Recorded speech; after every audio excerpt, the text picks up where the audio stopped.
हम middle class लोगों की सैलरी पूर्णिमा के चांद की तरह होती है। महीने में बस एक बार आती है और धीरे धीरे करके छोटी होते होते मात्र 15 दिनों में गायब हो जाती है। अब चांद तो धीरे धीरे वापस से बढ़ने लगता है, पर हमारा पैसा एक बार खर्च हो गया तो अगले 15 दिनों के लिए उधार, कर्जे या बची कुची सेविंग से निकालना पड़ता है। पर क्या कोई ऐसा तरीका है कि ये पैसा धीरे धीरे घटने की बजाय बढ़ता चला जाए और बढ़ते बढ़ते इतना हो जाए कि हमारी सारी जरूरतें पूरी करके हमें अर्ली रिटायरमेंट और फाइनेंशियल फ्रीडम दिला दे। देखो, वॉरेन बफेट का कहना है कि अगर आपको लाइफ में अमीर बनना है, सक्सेसफुल बनना है, तो आपको कुछ बाकी लोगों से ज्यादा स्मार्ट नहीं, बस बाकी लोगों से ज्यादा डिसिप्लिन्ड होना है। यानी थोड़ा थोड़ा पैसा खर्च करने की बजाय अगर आप इन्वेस्ट करने पर ध्यान दो तो कुछ ही सालों में जो आपको अमीर बना देगा वो है पावर ऑफ कंपाउंडिंग। और ऋषभ और आकाश के साथ भी कुछ ऐसा ही हुआ। तो शौर्य, ऋषभ और आकाश तीन दोस्त रायपुर से मुंबई आए। आंखों में नौकरी के अलग अलग सपने लिए। तीनों के पास अच्छी इंजीनियरिंग की डिग्री थी और साथ ही अमीर होने का सपना भी। ऋषभ का शुरू से रियल एस्टेट की तरफ इंटरेस्ट था और आकाश का स्टॉक मार्केट की तरफ। तो वहीं शौर्य सिर्फ अपनी लाइफस्टाइल अच्छी बनाना चाहता था। शौर्य को लाइफ में हर चीज जल्दी चाहिए थी और लकीली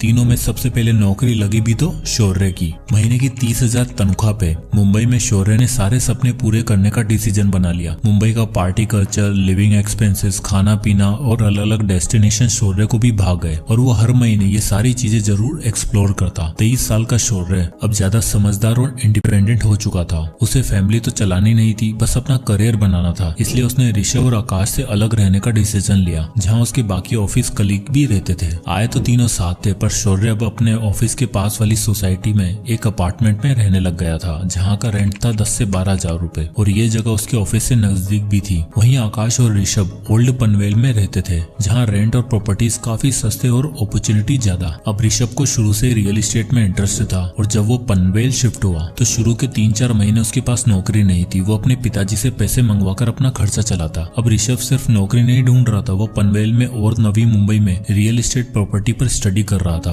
2009 में 23 साल का ऋषभ 10 रुपए की चाय और वड़ा पाव पर गुजारा करके इतनी इन्फॉर्मेशन हासिल कर चुका था कि बस उसे एक बड़ी न्यूज और एक बड़े अमाउंट की जरूरत थी। ऋषभ को पता चला कि नई मुंबई अगले 10-15 सालों में खूब डेवलप होने वाली है। यहाँ मेट्रो आने वाली है और ये ओल्ड पनवेल भी नवी मुंबई के डेवलपिंग हिस्सों में आने वाला है। तो ऋषभ ने एक रियल एस्टेट कंपनी में नौकरी पकड़ी, जहां उसकी तनख्वाह बहुत कम थी, मात्र 15,000 रूपए, पर इन्फॉर्मेशन का भंडार था। सडनली ऋषभ को पनवेल में एक ऐसी प्रॉपर्टी मिल गई जहां कंस्ट्रक्शन शुरू होने वाला था और वहां लैंड अलॉट हो रहे थे। ऋषभ ने अपने पापा को फोन करके 15 लाख रुपए इस प्रॉपर्टी में इन्वेस्ट करने के लिए कहा और ये वादा किया कि 10 साल के अंदर अंदर यहाँ डेवलपमेंट होने वाला है और हम इसी 3-4 प्रॉपर्टी खरीद के पूरी तरीके से फाइनेंशियली फ्री हो जाएंगे। अब एक इंडियन फादर कहाँ मानने वाले थे, पर कैसे भी करके ऋषभ ने उन्हें कन्विंस किया और 15 लाख रुपए डलवा लिए। साल 2011 में वो प्रॉपर्टी बनकर तैयार हो गई। उसके साथ ही वहाँ शॉपिंग कॉम्प्लेक्स, हॉस्पिटल, स्कूल बना। ऋषभ ने वो प्रॉपर्टी रेंट पर डाली और 2% का रेंटल यील्ड निकाला।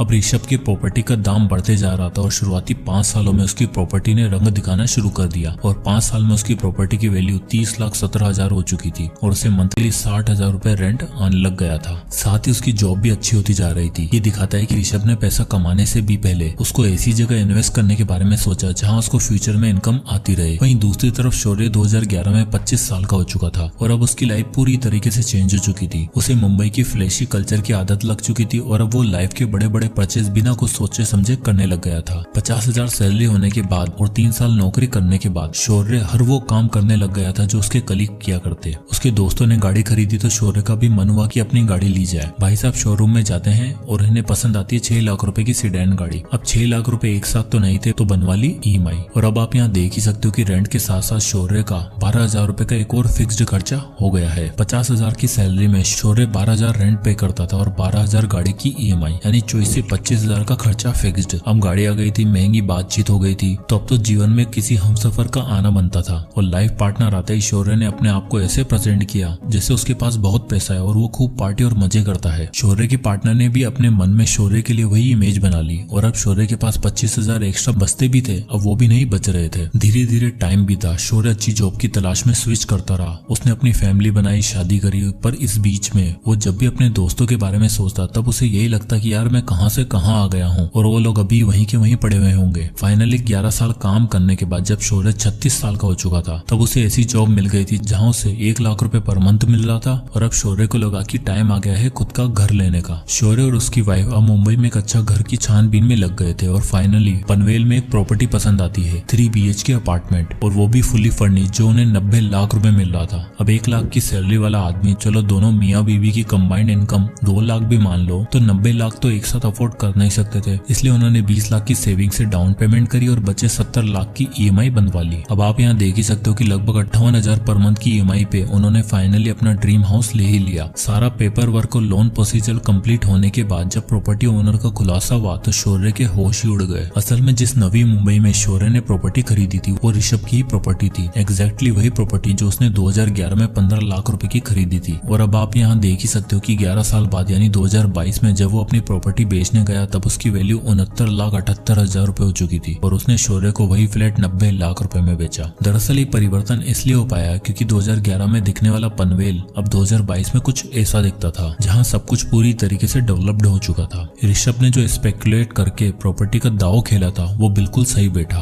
और अपनी नौकरी के साथ और कमाई हुई अर्निंग्स को वापस रियल एस्टेट में इन्वेस्ट करते करते अब उसके पास नवी मुंबई में 4 प्रॉपर्टीज थी, जिसमें से एक खरीदी शौर्य ने। तो जैसे ही शौर्य ने ऋषभ को देखा वो हैरान हो गया और ऋषभ ने उससे मिलने के बाद बताया कि भाई मैंने इन 13 सालों में 4 प्रॉपर्टी खरीद ली है। दरअसल मैं नवी मुंबई में तब इन्वेस्ट किया था जब वो डेवलप हो रही थी और रियल एस्टेट इकलौती ऐसी चीज है जो इन्फ्लेशन के दायरे में इतनी नहीं आती, उल्टा इन्फ्लेशन के साथ साथ रियल एस्टेट भी ग्रो होता है और साथ ही बढ़ती प्रॉपर्टी के रेट्स भी और आसपास होती डेवलपमेंट के साथ रेंट भी इंक्रीज हो जाते हैं, यानी पावर ऑफ कंपाउंडिंग के साथ पावर ऑफ रेंटिंग भी। 36 की एज में ऋषभ के पास इतना पैसा था कि वो आराम से रिटायर हो सकता था और उसका एसेट उसे पैसा कमा कर दे रहा था। वॉरेन बफेट कहते हैं, if you don't find a way to make money while you sleep you will be working till your last breath. और कुछ ऐसा ही हाल था शौर्य का। इन दोनों में बातचीत चली रही थी कि इतने में आकाश का जिक्र हुआ। शौर्य ने पूछा कि आकाश कहाँ है आजकल, नौकरी के लिए कहीं धक्के तो नहीं खा रहा? तो ऋषभ ने बताया नहीं भाई, उसकी गेम तो एकदम अलग है। उसने 2 साल नॉर्मल जॉब करने के बाद दलाल स्ट्रीट में नौकरी करी और अब वो वहीं पर प्लेस्ड है। रुक उसको भी बुलाता हूँ। आकाश का इंतजार करते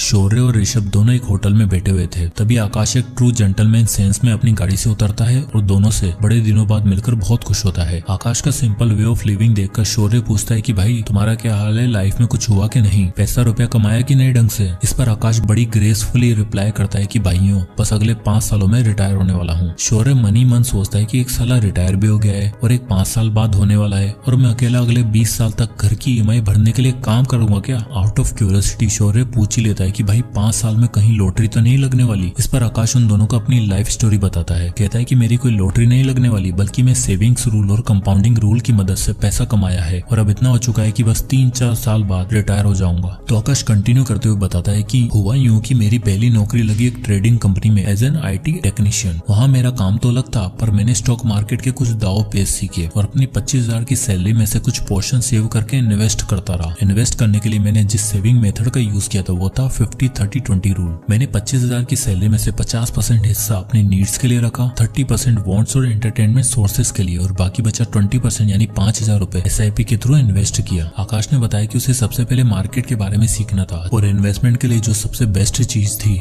वो था इंडेक्स फंड। इसलिए उसने 5,000 रुपए इंडेक्स फंड में SIP करने का फैसला लिया। इंडिया में निफ्टी 50 इंडेक्स फंड सालाना 10 से 12% का रिटर्न देता है और स्टॉक इस बीच में कैसे परफॉर्म करते हैं आकाश ने अच्छे से सीख लिया था। 5 साल इन्वेस्ट करने के बाद और स्टॉक मार्केट के बारे में सीखने के बाद आकाश को समझ आ चुका था कि अब अगर पैसा कमाना है और अर्ली रिटायरमेंट चाहिए तो अपना बिजनेस बिल्ड करने के साथ साथ इन्वेस्टिंग शुरू करनी होगी। आकाश अब अपनी जॉब के साथ साथ फ्रीलांस फाइनेंशियल असिस्टेंट भी दिया करता था। 28 की उम्र में जहां लोगों को समझ नहीं आता कि UPSC की पढ़ाई करें या नौकरी करें, वहीं आकाश 3 काम करके पैसा कमा रहा था और महीने का 1 से 1.25 लाख रुपए अर्न कर रहा था। इसके बाद आकाश ने बताया कि सबसे पहले मैंने जो 5 साल SIP से पैसे बनाए थे उसको मैंने विड्रॉ किया। उसने बताया कि 5 सालों में उसने निफ्टी 50 इंडेक्स फंड जो उन्हें एवरेज सालाना 10 से 12% का रिटर्न दे रहा था, वहां से उसके 5,000 रुपए 10% के स्टेप अप से 5 सालों में 4,92,000 रुपए बन चुके थे। इन 4,92,000 में से उसने 8,000 एक्स्ट्रा ऐड किए और सबसे पहले 5 लाख रुपए की लमसम इन्वेस्टमेंट करी स्टॉक्स में। इस स्टॉक पोर्टफोलियो में उसे 17% का एवरेज रिटर्न मिल रहा था और आप 10 साल बाद देख ही सकते हो उसके पास कितना पैसा हो चुका होगा, 24 लाख रुपए। पर आकाश जानता था कि अर्ली रिटायरमेंट के लिए सिर्फ इतना काफी नहीं था, इसलिए उसने निफ्टी 50 इंडेक्स फंड में फिर से SIP करने का फैसला किया, पर इस बार 5,000 की नहीं बल्कि एक तगड़े अमाउंट की। आकाश चाहता था कि वो मात्र 10 से 12 साल में 1 से 1.5 करोड़ के अमाउंट को सिक्योर करने के बाद रिटायर रिटायर हो जाएगा, जिसके लिए उसने डिसाइड किया कि हर महीने वो 1,20,000 की इनकम में से 30,000 पर मंथ इन्वेस्ट करेगा और 732 रूल कंपाउंडिंग का यूज करेगा। तो ये 732 रूल ऑफ कंपाउंडिंग कहता है कि अगर आप एक सर्टेन अमाउंट हर साल 10% से इंक्रीज करते हो तो पहले 7 साल में आपके पास 50 लाख रुपए होंगे, फिर अगले 50 लाख मात्र 3 सालों में बन जाएंगे और अगले 50 लाख के लिए सिर्फ 2 साल का और इंतजार करना होगा। आकाश ने वो सर्टेन अमाउंट डिसाइड किया 30,000 रुपए और कैलकुलेशन करी जो कुछ इस तरह आई। यानी आकाश की कैलकुलेशन बिल्कुल सही बैठ रही थी। आप देख ही सकते हो कि 7 साल में 50 लाख, फिर 10वें साल में 1 करोड़ और 12वें साल में 1.5 करोड़। प्लस में जब तक वो रिटायर होता तब तक उसके पास 25 लाख के स्टॉक भी तो था